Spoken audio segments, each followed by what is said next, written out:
So hi everyone, నేను మీ RN, మీరు చూస్తున్న ఏడీ ట్రేడ్ మైండ్స్. సో ఛానల్కి ఎవరైతే ఫస్ట్ టైం వచ్చి వెళ్ళి సబ్స్క్రైబ్ చేసుకోండి అండ్ బెల్ ఐకన్ కూడా ఆన్లో పెట్టుకోండి. సో దట్ నా ఏ వీడియోస్ నా వెంటనే నోటిఫికేషన్ వస్తుంది. సో ఈ ఛానల్లో అందరూ 26 నుంచి 36 ఏజ్డ్ పీపులే చూస్తుంటారు. సో మీ అందరూ ఏంటంటే ఇక్కడ రెడ్ కలర్ సబ్స్క్రైబ్ బటన్ ఏదైతే ఉందో అది మీరు నొక్కండి అండ్ బెల్ ఐకన్ కూడా ఆన్లో పెట్టుకోండి. సో దట్ నా ఏ వీడియోస్ నా వెంటనే నోటిఫికేషన్ వస్తుంది. కంటెంట్ నచ్చిన వీడియోస్ నచ్చిన డెఫినెట్గా అయితే సబ్స్క్రైబ్ చేసుకోండి. బికాజ్ యూనిక్గా ఉండే ఇండికేటర్స్ కానీ యూనిక్గా ఉండే స్ట్రాటజీస్ కానీ తెస్తుంటాం ఈ ఛానల్లో. అండ్ ఎక్కువ ఆల్గో రిలేటెడ్ ట్రేడింగ్ కూడా ఇక్కడ ఈ ఛానల్లో మీకు బాగా దొరుకుతాయి అన్నమాట videos. Okay, so channel subscribe అయితే చేసుకోవడం మర్చిపోకండి. మీరు థంబ్నైల్ చూశారు కదా, సో సపోర్ట్ రెసిస్టెన్స్ లెవెల్స్ ఆల్గోలో ఎలా మనం పెట్టి మనం ట్రేడ్ చేయొచ్చు అనేది ఈరోజు నేను చెప్తాను. సో అసలు లేట్ చేయకుండా వీడియోలోకి వెళ్ళిపోదాం. Let start it.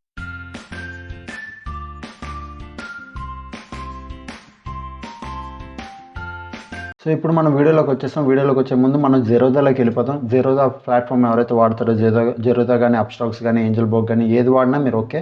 సో మీరు ముందు మీ ప్లాట్ఫామ్లోకి వచ్చేయండి. వచ్చాక మీరు ఏదైనా ఒక స్టాక్ తీసుకోండి. బ్యాంక్ నిఫ్టీ అయినా నిఫ్టీ 50 అనేది ఒక స్టాక్ సెలెక్ట్ చేసుకోండి. ఓకే, సో నేను స్టాక్ సెలెక్ట్ చేసుకున్నాను.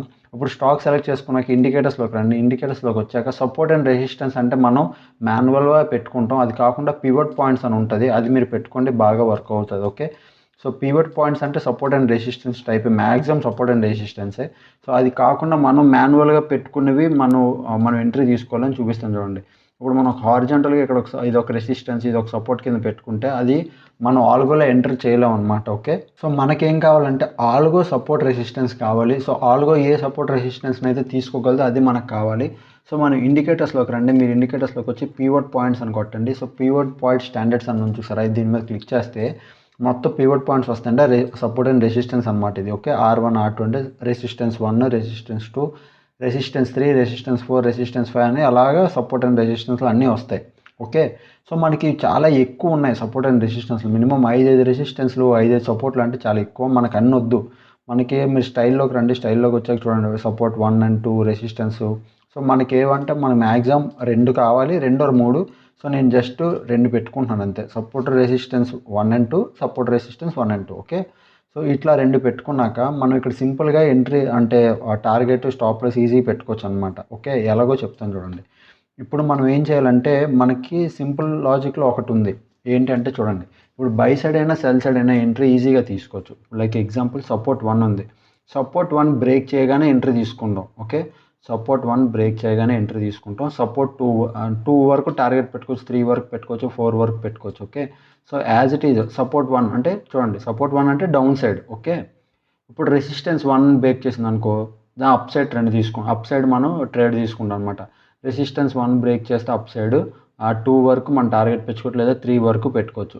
R1 అంటే రెసిస్టెన్స్ 1, R2 అంటే రెసిస్టెన్స్ 2. ఓకే, సో ఆ విధంగా మీరు ఇంకా ప్రీవియస్లోకి రండి. ఇక్కడ చూడండి సపోర్ట్ 1 బ్రేక్ చేసింది, సపోర్ట్ 2 వరకు మనం టార్గెట్ పెట్టుకోవచ్చు. అంటే ఇప్పుడు మీరు అడగవచ్చు ఇది ఎంత అని. ఇది స్కాల్పింగ్కి బాగా పనిచేస్తుంది. ఆలోచించండి, స్కాల్పింగ్కి, లాంగ్ పొజిషన్కి అని చెప్పట్లేదు, స్కాల్పింగ్ అయితే బాగా వర్క్ అవుతుంది. ఒకవేళ లాంగ్ పొజిషన్ కావాలనుకోండి ఇలాంటి ట్రేడ్లు దొరికితే, ఇప్పుడు చూడండి సపోర్ట్ 1 బ్రేక్ అయింది, సపోర్ట్ 2 వరకు మంచి ట్రేడ్ అనమాట ఇది ఆల్మోస్ట్. ఓకే, ఒక 8 లేదన్నా ఒక 50-60 పాయింట్స్ ఈజీగా ట్రేడ్ జరిగింది ఇక్కడ. సో ఇలాంటి ట్రేడ్లు మనకు కావాలనుకోండి మనం ఆల్గోలో టెస్ట్ చేసి చూడొచ్చు. సో ఇప్పుడు నేను ఆల్గోలో అది ఎలా పెట్టాలి ఏంటి అనేది కూడా నేను చూపిస్తాను చూడండి. సో ఫస్ట్ ఆఫ్ ఆల్ మీరు ఏం చేయాలంటే మీరు ఇంకా బాగా నీట్గా ఉండడానికి మీరు ఏం చేస్తారంటే, సో నేను ఇంకా ఇక్కడ సపోర్ట్ 2ని కూడా రెసిస్టెన్స్ సపోర్ట్ 2ని కూడా నేను తీసేస్తున్నాను. ఓన్లీ సపోర్ట్ 1 సపోర్ట్ 2 పెట్టుకుంటున్నాను. ఇప్పుడు ఎందుకు రెసిస్టెన్స్ 1 ఓన్లీ సపోర్ట్ 1 అంటే ఒక్కొక్క లైనే పెట్టుకున్నాను, అది కూడా మీకు తర్వాత చెప్తాను అనమాట. తర్వాత ముందు ఏం చేయాలంటే స్ట్రీక్లోకి రండి. స్ట్రీక్లోకి వచ్చాక మీ ప్రొఫైల్ మీద క్లిక్ చేస్తే గో టు ఓల్డ్ మోడ్ అని ఉంటుంది, అంటే old version, switch to old version. So దీని మీద క్లిక్ చేయండి. దీని మీద క్లిక్ చేస్తే మనకు ఓల్డ్ వర్షన్ వస్తుంది, కొద్దిగా బాగుంటుంది అనమాట చూడడానికి. క్రియేట్ స్ట్రాటజీస్ క్రియేట్ చేయండి. సో క్రియేట్ స్ట్రాటజీ మీద క్రియేట్ చేసి ఇక్కడ మనం స్టాక్స్ పెట్టాలి. మీరు ఎన్ని స్టాక్స్ అయినా పెట్టుకోవచ్చు.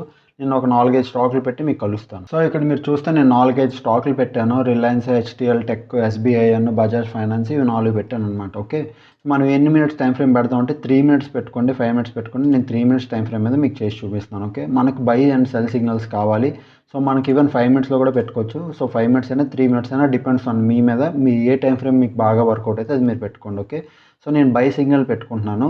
సో క్వాంటిటీ ఎంత రిలయన్స్లో, నార్మల్గా రిలయన్స్లో ఎంత క్వాంటిటీ తీసుకోవచ్చు అంటే చూడండి, ఇప్పుడు లైక్ రిలయన్స్ ఉంది, రిలయన్స్లో నేను బై చేసి నా క్యాపిటల్ బట్టి నేను క్వాంటిటీ తీసుకుంటాను. సో మనకు ఒక్క లాటు 482 రూపీస్ పడుతుంది. సో నేను ఒక 1000 లాట్స్ తీసుకున్నాను అనుకోండి. సో నాకు 4,82,000 పడిపోతుంది. సో 100 లాట్స్ అయితే 48,000 పడుతుంది. సో నేను ఒక 100 క్వాంటిటీ ఇక్కడ నేను వేస్తాను అనమాట. ఓకే, 100 క్వాంటిటీ తీసుకుంటున్నాను. సో ఎంట్రీ ఇక్కడ చూసారా, ఎంట్రీది ఇక్కడ ఎంట్రీ కండిషన్స్ ఇవ్వాలి ఇప్పుడు. సో ఎంట్రీ కండిషన్ మనం ఎలా చేస్తాము అంటే, ఇప్పుడు మనం ఎంట్రీ ఎలా పెట్టుకోవాలి, ఎంట్రీ కండిషన్ ఏముండాలి అంటే, సో ఫస్ట్ మనకి ఏం చేయాలి, పీవట్ పైన క్లోజ్ ఇవ్వాలి. చూడండి, R1కి పైన క్లోజ్ ఇవ్వాలి. ఓకే, క్రాస్ కాదు, ఇది క్లోజ్.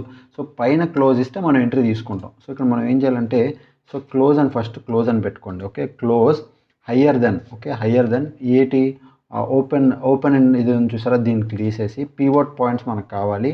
సో పివట్ పాయింట్స్ అని పెట్టుకోండి. చూడండి, పివట్ పాయింట్స్ అని కొడితే పివట్ పాయింట్స్ అని వచ్చింది. పివట్ పాయింట్స్ అని పెట్టుకున్నాక R1 అని చూసారా, so resistance 1. Okay, so resistance 1 అనేది మనం పెట్టుకోవాలన్నమాట. PIVO. So pivot point resistance 1 done అని కొట్టండి. So close higher than pivot points. Okay, close చూడండి, close higher than pivot points. Same అది మనం ఫస్ట్ ఎంట్రీ సిగ్నల్ అనమాట మనది. ఓకే, సో మన స్టాప్ లాస్ ఎంత పెట్టుకుంటే 0.5% నేను స్టాప్ లాస్ పెట్టుకుంటున్నాను. సో 1.2% నేను టార్గెట్ పెట్టుకుంటున్నాను. అదే 1:1% నేను టార్గెట్ అయినా పెట్టుకుంటున్నాను. ఓకే, సో స్టాండర్డ్ నేమ్, ఇప్పుడు మీ స్ట్రాటజీ నేమ్ కూడా ఇవ్వచ్చు. సో మీ స్ట్రాటజీ నేమ్ ఏమి ఇస్తానంటే, నాకేం కావాలి, strategy name support and resistance అని పెట్టుకుంటాను. సో SR అని పెట్టుకుంటాను చాలు. SR అంటే సపోర్ట్ అండ్ రెసిస్టెన్స్. ఆ సేవ్ అండ్ బ్యాక్ టెస్ట్ మీద క్లిక్ చేయొచ్చు మీరు. So save and back test మీద క్లిక్ చేశాక మీకు కంప్లీట్ డీటెయిల్స్ వస్తాయన్నమాట. ఏ స్టాక్ ఎంత బాగా పర్ఫామ్ చేసింది, ఎన్ని సిగ్నల్స్ ఇచ్చాయి, ఎంతవరకు ప్రాఫిట్ వచ్చింది అని. బికాజ్ ఇప్పుడు నేను ఎందుకు చేయట్లేదు అంటే, నా అప్ స్టాక్ ఏదైతే అకౌంట్ ఉందో అది ఎక్స్పైర్ అయిపోయింది. సో అందు గురించి నేను చేయలేక, బికాజ్ మీరు చూసినా నాకు సబ్స్క్రిప్షన్ అయిపోయిందని చెప్తుంది. అప్ స్టాక్స్ ఏదైతే నేను వాడతానో ఇప్పుడు దాన్ని మార్చాలి నేను, అందుకు నా సబ్స్క్రిప్షన్ అయిపోయిందని చెప్తుంది. ఓకే, సో ఇప్పటివరకు నేను అప్ స్టాక్ మీద వాడేవాడిని, బికాజ్ దీంట్లో 600 ఎంత ఉంటుంది ఛార్జెస్, అవన్నీ నేను పే చేస్తూ వాడేవాడిని. ప్రజెంట్ సడన్గా ఏంటంటే ఎక్స్పైరీ అయిపోతుంది కాబట్టి నా అప్ స్టాక్ వాడడం మానేసాను ఒక 6 months నుంచి. అది ఎక్స్పైర్ అయిపోయింది, అందుకు ఇది కూడా పోయింది. జెరోదా అటాచ్ చేసి చూడాలి. సో జెరోదా అయితే కంటిన్యూ జెరోదాలో చేసుకుంటాను నేను. ఓకే, సో మీరేం చేస్తారంటే, మీ సేవ్ అండ్ బ్యాక్ టెస్ట్ మీకు కొట్టి చూడండి. సో ఈ ఎక్కడెక్కడ రిజల్ట్ వస్తుంది, ఎంత బాగా వస్తుందో మీకే అర్థమవుతుంది. ఇప్పుడు ఒకవేళ సపోర్ట్ అండ్ రెసిస్టెన్స్ మీరు నార్మల్గానే ఇంట్రాడేలో చేయాలనుకోండి. సో మీరు ఏం చేస్తారంటే, మీరు సపోర్ట్ అండ్ రెసిస్టెన్స్ 1 and 2 పెట్టుకున్నారు కదా, 2 కూడా పెట్టుకోండి. సో S1 అంటే support 1, resistance 1, support 2, resistance 2 and support 3, resistance 3 కూడా పెట్టుకోండి. 3 పెట్టుకోండి. సో ఎప్పుడైనా మీరు ఎంట్రీ తీసుకున్నప్పుడు, ఏదైనా బై సైడ్ అయినా సెల్ సైడ్ అయినా, trending market already 1 hour time ఫ్రేమ్లో ట్రెండింగ్ మార్కెట్ చెప్పా. సో ఒకవేళ ట్రెండింగ్ మార్కెట్ పట్టుకున్నప్పుడు మీకు బాగా ప్రాఫిట్ ఏదైనా రావాలనుకోండి, లైక్ ఇప్పుడు సపోర్ట్ 1 R1 బ్రేక్ చేసింది అనుకో, R2 టార్గెట్ పెట్టుకోండి అండ్ R3 కూడా టార్గెట్ పెట్టుకోండి. సో ఈజీగా టార్గెట్లు అన్నీ హిట్ అవుతాయి అన్నమాట. ఓకే, సో ఇది ఒకసారి మీరు ఈవెన్ లైవ్ మార్కెట్లో కూడా టెస్ట్ చేసి చూడండి, మీకే తెలుస్తుంది. సపోర్ట్ 1 బ్రేక్ చేసిందంటే సపోర్ట్ 2 కన్ఫర్మ్గా టార్గెట్ కింద వస్తుంది. ఓకే, ఇది కాకుండా ఇంకా మీకు జెన్యున్గా సపోర్ట్ రెసిస్టెన్స్ లైన్లు కావాలి అంటే, కన్ఫర్మ్గా మార్కెట్ ఈ పొజిషన్లోనే హాల్ట్ అవుతుంది అని మీకు తెలిస్తే, సో అలాంటి సపోర్ట్ రెసిస్టెన్స్ కూడా ట్రేడింగ్ వ్యూలో ఉంది. అది నెక్స్ట్ వచ్చే వీడియోలో నేను చెప్తాను. బట్ అలాంటి ఇండికేటర్ కావాలంటే మీరు కన్ఫర్మ్గా కామెంట్ అయితే చేయండి, అప్పుడే నేను తెస్తాను. ఓకే, సో ఒకసారి వెళ్ళి బ్యాక్ టెస్ట్ చేసి చూడండి. సో మనం ఈరోజు రెసిస్టెన్స్ గురించి తీసుకున్నాం. రెసిస్టెన్స్ రేపు పొద్దున్న సపోర్ట్ మీద ఆల్గో ఎలా రన్ చేయాలో చెప్తాను. ఓకే, సో అప్పటికైతే ఛానల్కి ఫస్ట్ టైం ఎవరైనా వస్తే సబ్స్క్రైబ్ చేసుకుని బెల్ ఐకాన్ ఆన్లో పెట్టుకోండి. సో దట్ నా ఏడు వచ్చినా వెంటనే అయితే నోటిఫికేషన్ వస్తుంది అనమాట. ఓకే, అప్పటికెళ్ళి వీడియోస్ చూస్తాను, ఎంజాయ్ చేస్తానండి. Thanks for watching. Bye bye.